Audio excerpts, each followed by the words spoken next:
Mr. President, members of the Security Council,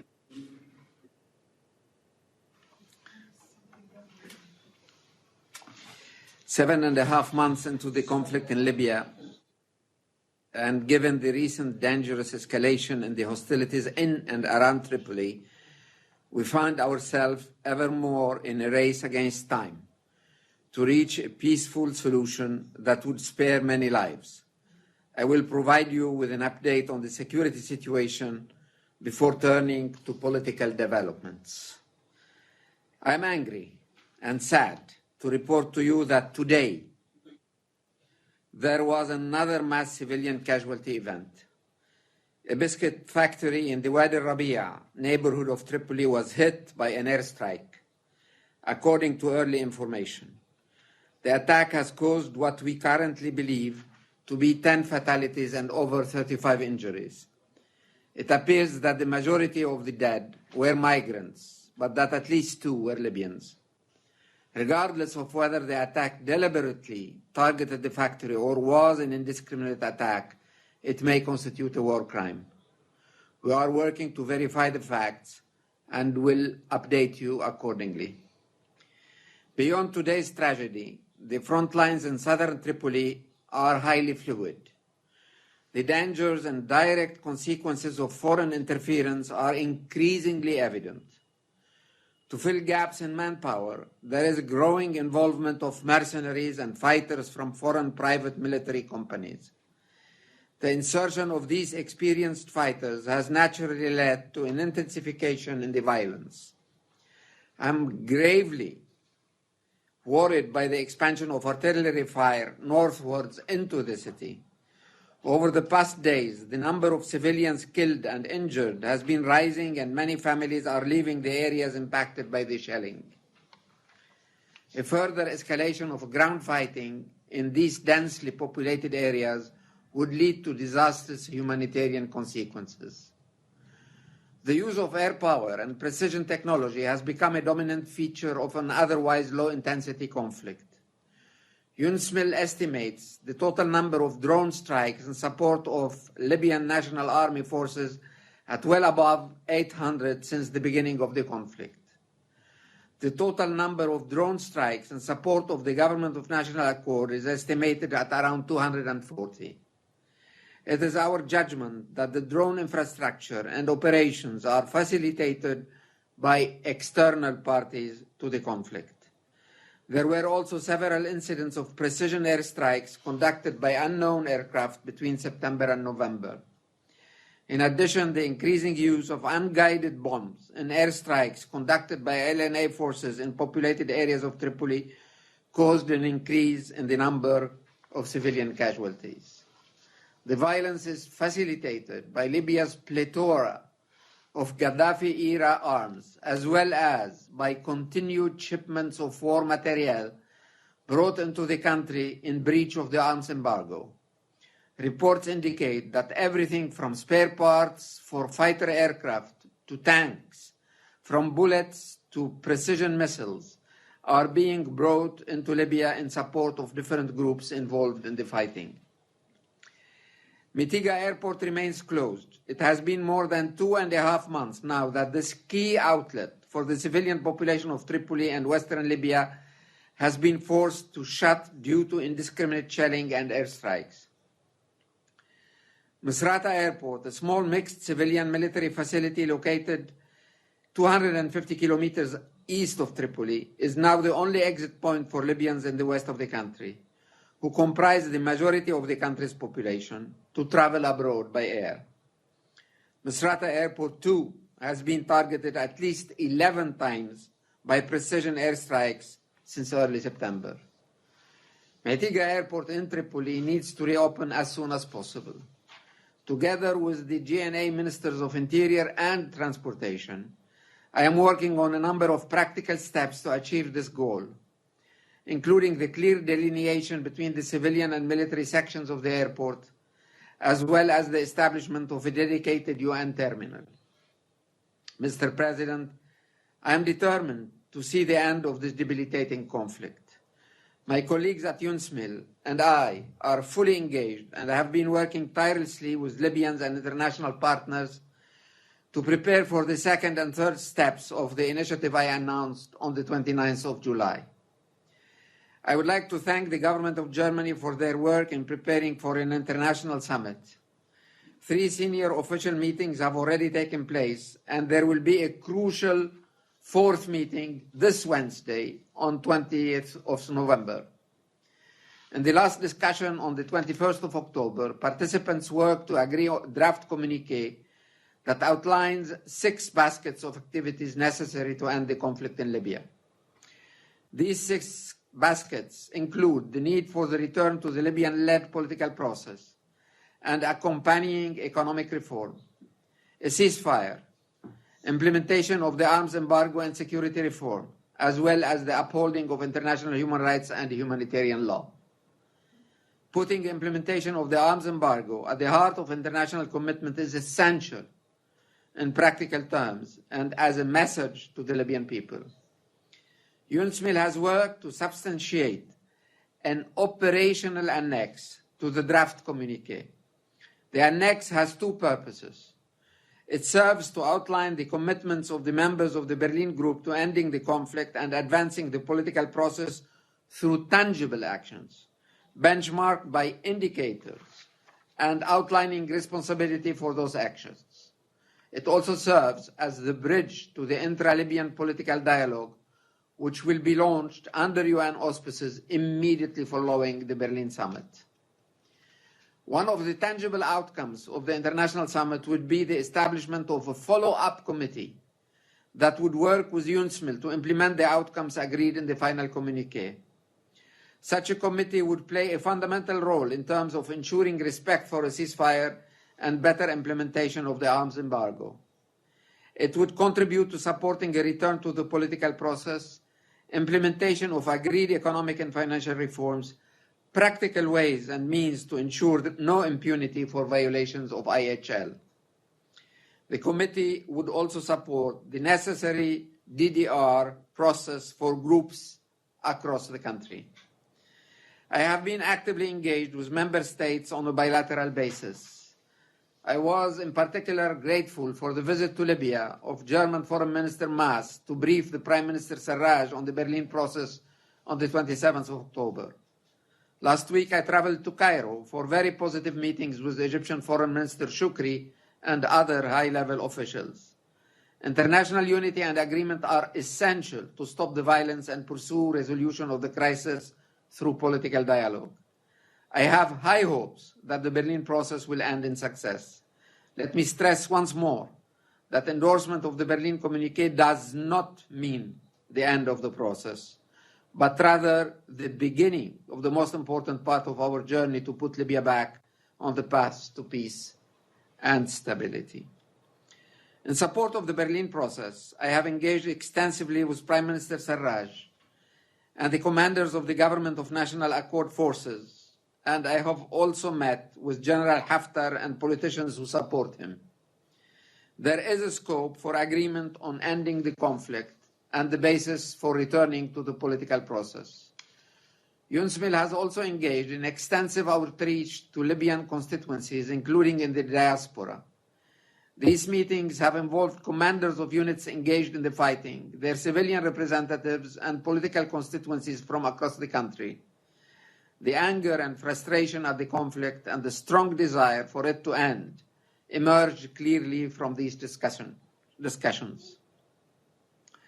I am pleased to report that efforts continue to support the political process. The Egyptian government has been working with members of the House of Representatives to try to unify the body, as a group of Western members continues to meet independently in Tripoli. We are in permanent contact with the various fractions in the House of Representatives, encouraging them to maintain their assembly's integrity.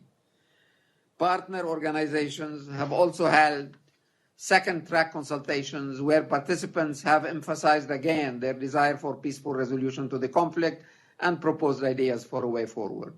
These are all positive developments reflecting a will and a commitment to ending the conflict and returning to the political track to end the crisis in the country. Mr. President, in parallel with our efforts at national level, work continues directly with Libyan communities. To address the polarization in the country, we have now hosted 2 workshops to stem incitement and the use of hateful rhetoric in the media. The workshops brought together journalists, editors, and social media activists with instructors in human rights and representatives of social media platforms. Our ultimate goal is to conclude a code of conduct for the media in Libya. At a grassroots level, we held the last in a series of 3 events in mid-October to support local mediators.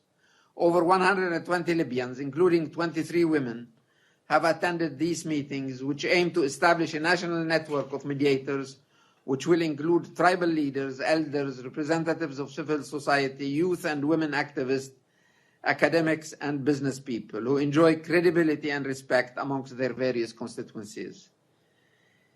Municipal elections remain on hold following a June court that cancelled the electoral regulation administering the elections. It's a positive reflection of the democratic spirit in Libya that many mayors are nevertheless requesting to renew the expired mandate of their councils through elections. I recently met with the chairperson of the Central Committee for Municipal Council Elections, who assured me of the readiness of the committee to resume municipal elections once the legal basis is restored. On the 4th of November, the Sabha Court of First Instance validated the results of the municipal elections in Sabha that took place on 27th of April, while another legal challenge against the results remains pending, and the petitioner's announcement that the validation ruling will be appealed to the Supreme Court. This is nevertheless a welcome and important development for the largest city in southern Libya. In CERT, UN agencies launched a project to support youth and adolescents to become active agents of change and peace. This is a welcome first effort to implement UNSCR Resolution 2250 on youth, peace and security in the Libyan context. Mr. President, let me take this opportunity to raise once again the case of Siham Sergawa, the member of the House of Representatives abducted from her home on the 17th of July. For over 4 months, authorities in the East have been unable to produce information about the fate of this woman legislator and outspoken rights activists. Mrs. Sergawa's fate is part of a larger pattern of violence against women across the country.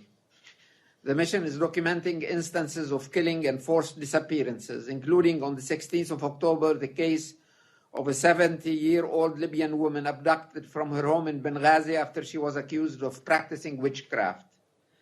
In addition, women migrants and refugees in Libya are at risk of rape and other forms of sexual and gender-based violence, sexual exploitation, and forced prostitution in detention and at large. On a positive note, I am pleased to report that Libyan women were recognized for their peace-building efforts. On the 16th of October, the BBC named Mrs. Rida Atabuli, who you will have a chance to hear from today, and who is a peace campaigner and the chairwoman of Together We Build It organization, as one of the 100 most influential women for 2019. Mr. President, in Tripoli, the effects of the conflict continue to impact the civilian population. More than 200 civilians have been killed and more than 128,000 people have fled their homes since the conflict began on the 4th of April. More than 135,000 civilians remain in frontline areas, and in addition, 270,000 people live in areas directly affected by conflict. Since the beginning of 2019, violence in Libya has had a devastating impact on healthcare in the country, with 60 attacks against healthcare facilities, medical personnel, and ambulance registered. We have observed a clear pattern of precision airstrikes targeting the medical facilities of the GNA forces, intentionally directing attacks against medical facilities and personnel. Willful killing or harming of sick or wounded people may constitute war crimes. Migrants and refugees continue to be at risk of unlawful killings, torture, and other ill treatment, arbitrary detention, and unlawful deprivation of liberty, rape and other forms of sexual and gender-based violence, slavery and forced labor, extortion and exploitation. Serious concerns also continue with regard to the transfer of migrants intercepted at sea by the Libyan Coast Guard to official and unofficial detention centers, including to Zawiya Detention Center and the Tajura Detention Center that the authorities reported on the 1st of August 2019 was to be closed. A health sector assessment conducted in October 2019 revealed a sharp increase in unmet health needs, particularly for women and girls. More than 24% of health facilities are closed due to the conflict, electricity cuts or structural damage, and services are interrupted in many other health facilities. Children are unable to reach schools, dozens of which have been destroyed. Nearly 30 more schools are being used as shelters for displaced persons. The United Nations and its humanitarian partners have reached over 310,000 people with humanitarian assistance this year. Unfortunately, humanitarian needs exceed the means at our disposal. To date, less than half of the appeal for $202 million under the Libya Humanitarian Response Plan has been funded. I encourage donors to help us shrink the funding gap. In southern Libya, the UN country team continues to support the Ahali population displaced from Murzuq, very few of whom have returned to their homes. UNSMIL has continued to meet with Ahali and Tebu leaders to resolve the underlying grievances between the communities and enable the safe and dignified return to the Ahali population. Mr. President, I regret to inform you that there are no new developments in my appeal for more information regarding the 10th of August attack, which killed 3 UN staff members and severely injured 2 others. A board of inquiry sent from headquarters arrived some days ago, and I call on all Libyan parties to cooperate positively with this body. Our 2 injured staff members continue to recover. We are committed to remaining in Libya to serve the Libyan people. Mr. President, it is somewhat of a cliché to say that the weeks ahead are critical. But once again, it is true for Libya. External investment in the conflict risks surpassing the amount of national involvement, taking control of Libya's future away from the Libyans and putting it in the hands of foreign parties. Once invited in, foreign intervention is the guest that settles and seizes control of the house. It is in the interest of all Libyans to reject outside interference in their country's affairs. And I look to them for their support in calling for external actors to adhere to the arms embargo and commit tangibly to ending the conflict on the ground before it's too late. Ending the conflict and agreeing to the way forward is a realistic prospect. The parties are known. The outlines of the agreement are known. Options for a temporary and longer-term constitutional framework exist.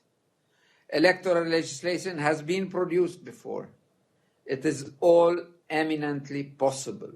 All that is needed now is for you, the international community, to come together to provide the necessary umbrella for the Libyan parties themselves to join hands to end the conflict and resume dialogue. The United Nations is in Libya and will remain in Libya to support the Libyan people on their journey. Thank you.